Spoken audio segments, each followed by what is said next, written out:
Voilà, donc bonjour. Aujourd'hui, nous allons voir comment faire une modération, une analyse de modération. Euh, et donc, je vais un peu expliquer d'abord le modèle, puis on va voir pourquoi c'est une analyse de modération, et je vais vous expliquer comment faire ça avec le logiciel, le module MedMod dans Jamovi. Donc ici, on a une variable indépendante qui est une intervention. C'est une intervention qui vise à sensibiliser aux standards de beauté qui touchent tout particulièrement les femmes. On a une variable dépendante qui est l'attitude vis-à-vis de la pilosité, c'est-à-dire de voir est-ce qu'on a une attitude positive ou négative vis-à-vis du fait que des femmes finalement ne s'épilent pas. D'accord. Et donc, la première idée évidemment, c'est que quand on est sensibilisé, on développe une attitude plus positive vis-à-vis du fait d'avoir des poils visibles. C'est la variable dépendante qui est ici. Mais l'idée, c'est que cet effet va être modulé par l'adhésion au mythe de la beauté. Donc les gens qui adhèrent à des croyances sur les mythes de la beauté vont peut-être être moins influencés par cette manipulation que ceux qui adhèrent peu. Parce que quand on croit déjà très fort à ça, peut-être qu'une sensibilisation n'a pas beaucoup d'effet. Donc les mythes de la beauté, c'est en fait une série de croyances qui veulent que les femmes prennent particulièrement soin de leur corps, que pour une femme, il est particulièrement important d'être belle. Donc on a ici ce qu'on appelle une variable modératrice continue. Pourquoi modératrice? Parce qu'on s'attend à ce que l'effet du groupe, la VI, sur l'attitude dépende de l'adhésion au mythe de la beauté. Alors, pour faire ce genre d'analyse, on va avoir besoin du module MedMod. Le module MedMod, vous ne le trouvez pas directement dans Jamovi, vous devez le télécharger ici. Et en allant dans Jamovi Library, vous allez trouver ce module MedMod qui va apparaître ici. Alors, vous cliquez dessus et vous lui dites une modération. Alors, une chose qui est importante avant de faire votre modération, c'est de bien regarder le statut des variables. Donc vous voyez bien qu'ici, le groupe 1 c'est sensibilisé, le groupe 2 c'est non sensibilisé. D'accord? Donc ça on va devoir vraiment retenir. Et ici, l'attitude et la pilosité, je l'ai inversée, parce qu'au départ, plus c'était négatif, plus on avait une attitude positive, plus on avait une attitude négative vis-à-vis de la pilosité. Ici, je l'ai inversé de telle sorte que plus le score est positif, il peut varier entre 1 et 5, plus il reflète une attitude positive par rapport au fait de montrer ou d'avoir des poils visibles. Donc je vais dans modération, et donc je lui dis ma variable dépendante, c'est l'attitude vis-à-vis de la pilosité, ma variable modératrice, eh bien, c'est le mythe de la beauté, et la variable prédictrice, donc la variable indépendante, c'est le groupe. Alors, on va voir ici un output qui apparaît. Je râle pour qu'on voit bien, je bouge ceci, voilà. Donc, qu'est-ce qui s'est passé? Là, ça a disparu, donc je le remets.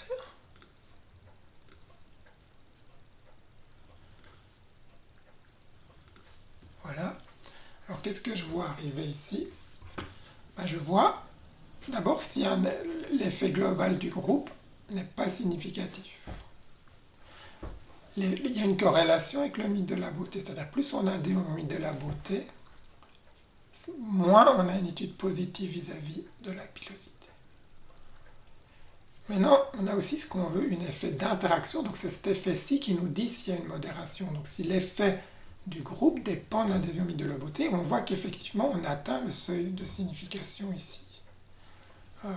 De 0.0, on est en dessous de 0.05, donc il y a un effet effectivement de modération. Donc ça c'est vraiment intéressant. Pour voir à quoi correspond cet effet, on peut aller regarder les effets simples. Et donc on va les cliquer ici. Les effets simples, ils vont nous dire... Qu'est-ce qu'ils vont nous dire? Ils vont aller regarder ce qui se passe chez les personnes qui adhèrent peu au mythe de la beauté. C'est la première chose qu'on va faire. Donc c'est ce... En fait, finalement, ça permet de construire un modèle statistique qui nous permet d'estimer des paramètres, et en particulier l'effet de la condition selon des niveaux spécifiques d'adhésion au mythe de la beauté. Et on voit que ici, par exemple, donc pour les gens qui adhèrent peu au mythe de la beauté, c'est-à-dire ils sont à un écart type en dessous de la moyenne de l'échantillon, on a un effet positif de l'adhésion au mythe de la beauté. C'est-à-dire que plus on adhère, on a un effet positif, excusez-moi, de la manipulation. C'est-à-dire que, alors attention, là ça nous demande de réfléchir à la façon dont ça a été codé.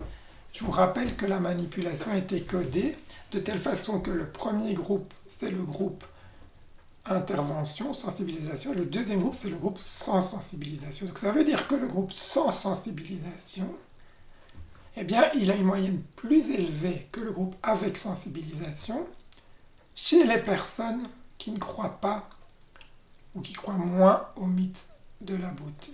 En d'autres termes, les personnes qui ne croient pas au mythe de la beauté, lorsque elles sont sensibilisées, eh bien, elles ont une attitude moins positive vis-à-vis de la pilosité que lorsqu'elles ne sont pas sensibilisées. Alors, cet effet simple n'est pas significatif, il est à 0,07, c'est au-dessus du seuil de 0,05, mais on a besoin de regarder cet effet simple pour interpréter l'interaction.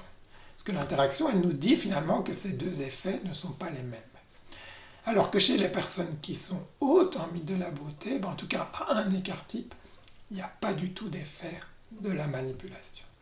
Alors, on peut aussi regarder ça graphiquement, et on voit en fait graphiquement ce qui se passe.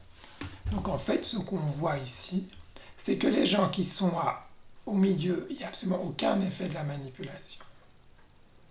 Ceux qui ont un niveau plutôt faible de mythe de la beauté, eh bien, ils ont plutôt un effet positif de la manipulation, c'est-à-dire qu'ils ont finalement une attitude moins positive vis-à-vis de la pupillosité dans la condition expérimentale que dans la condition contrôle, donc c'est un peu opposé à ce qu'on suggère, mais que par contre les gens qui croient très fort au mythe de la beauté, ça va plutôt dans l'autre sens, vous voyez, l'effet est plutôt négatif, mais il n'est pas significatif. D'accord ? Donc ça, c'est ce qu'on peut dire sur base des résultats. Alors une autre façon de voir les choses, mais qui est moins intéressante ici, c'est de se dire que dans le groupe expérimental, donc il se trouve ici, il y a finalement une différence de telle sorte que les gens qui ne croient pas au mythe de la beauté ont une attitude plus positive vis-à-vis des poils que ceux qui y croient, alors que l'inverse se produit, et donc ça c'est un peu contre-intuitif lorsqu'on n'a pas fait d'intervention. D'accord ? Mais je pense que quand vous voulez analyser une interaction comme ceci, c'est plus malin ici de regarder, si vous voulez, ce qui se passe séparément chez les personnes qui croient peu au mythe de la beauté et chez les personnes qui croient fort au mythe de la beauté. Donc ça, c'est vraiment une façon, je dirais, de faire les choses. Alors, quelque chose... est-ce qu'il y a d'autres éléments ? Ben non, je dirais que c'est... Vous pouvez demander l'intervalle de confiance des effets, mais c'est relativement... Là, vous avez l'intervalle de confiance qui apparaît pour les effets, mais ce n'est pas tellement intéressant pour vous. Donc maintenant, la chose suivante, si on veut écrire cela, ben je vais vous faire un petit texte qui décrit ce résultat-là et dont vous pourrez vous inspirer. Voilà.